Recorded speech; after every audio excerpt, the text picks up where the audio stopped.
The cost of college education has soared over the past 20 years. In the last decade alone, student debt has tripled. The average college student is now graduating with about $30,000 in debt. A Massachusetts senator has even stated that student debt is crushing people and preventing the economy from growing. One thing many people don't realize is that there's very little assistance to help students. Valley News Team's Ashley Bishop looks into how this high cost is impacting young people and parents in our area.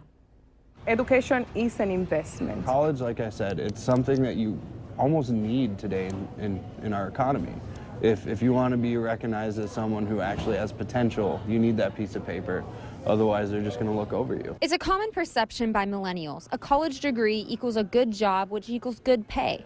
But as more and more students go to college to get an education, they climb deeper and deeper into debt. They really don't tell you much when you take them out about what your estimated monthly payments are going to be. They just say, hey, this is how much you are borrowing from us. For MSUM junior Jordan Ryan, he knows once he's handed that diploma, in just a year, he will have nearly $50,000 in debt. I just kind of like to turn a blind eye to that and say that's future Jordan's problem. Jordan says he didn't know much about loans at age 18, but he was lucky to have his mom advise him to take a fixed interest rate. No one ever told you the differences between these loans or how much you should try and take out and then supplement with a job or anything. No one mentioned anything about that. Senior Brady Kelk is weeks away from graduating and admits he never examined the interest rate closely on his private student loans. He just wanted to cover the tuition that the government didn't. FAFSA only covers so much, so you got to take out additional private loans, and each rate's going to be different.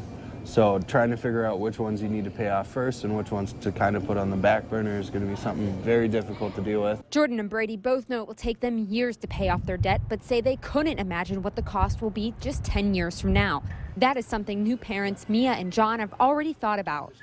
They've already started putting money away for their 10-month-old son, Albert. We just want to be able to prepare ourselves now that he's so little so that he doesn't have that pressure. Mia says she was blessed to go to college on a scholarship and doesn't want Albert to take out student loans. She and her husband believe by helping Albert with his education, he will be set for life. Jordan knows his education is important. He just hopes he doesn't fall into the trap that other college graduates have, deferring or defaulting on his debt. Where you can't get any job without a degree, and you can't get that degree without money. And the interest rates being charged are almost another job in itself. College graduates are pinching pennies while trying to pay living expenses and student debt back in the first few years after college. Some people don't make enough each month to stay in the black, and they think they could get help from programs like food stamps. The debt that you're paying on your student loans is not taken into consideration. That's right. The average college graduate carries about $30,000 of debt, but the government doesn't consider student debt an acceptable deduction. Sydney Shook says food stamps is a program based on family size, and most college graduates don't qualify. If the debt I went into going to school so I could get that decent job and contribute to society isn't counted as actual debt where I can get assistance, that just seems a little redundant. Shook says although most people come to his office with immediate need, he is not the one making the rules. Whether you're a working poor, or you're a recent graduate, or an aged or disabled individual, the fact of the matter is tomorrow dawns and you need to meet your needs. They should make sure that those in power understand that. And that's what moves politicians.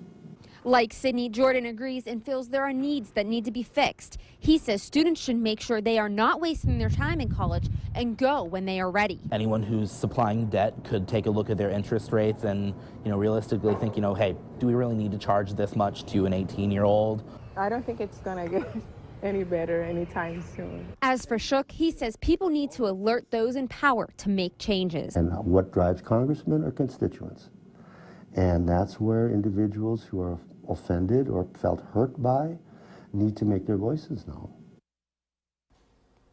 If you are in the student loan repayment phase or will be there soon, there are simple things you can do. First, pick a repayment plan that suits you. You can use the Department of Education's repayment estimator. We have that on valleynewslive.com. The second thing you can do is refinance to try to get a lower interest rate and consider consolidating. The last thing is many lender programs give incentives to stop paper statements and use automatic payments. Steph, I wasn't a student too long ago and I fell into the category of student debt. One piece of advice for soon-to-be graduates is to not just sit around and wait during your grace period, but be proactive and look into everything. It's very good advice, Ashley. Thank you. Another issue that's contributing to the high student debt that college graduates face is many students do not graduate on time.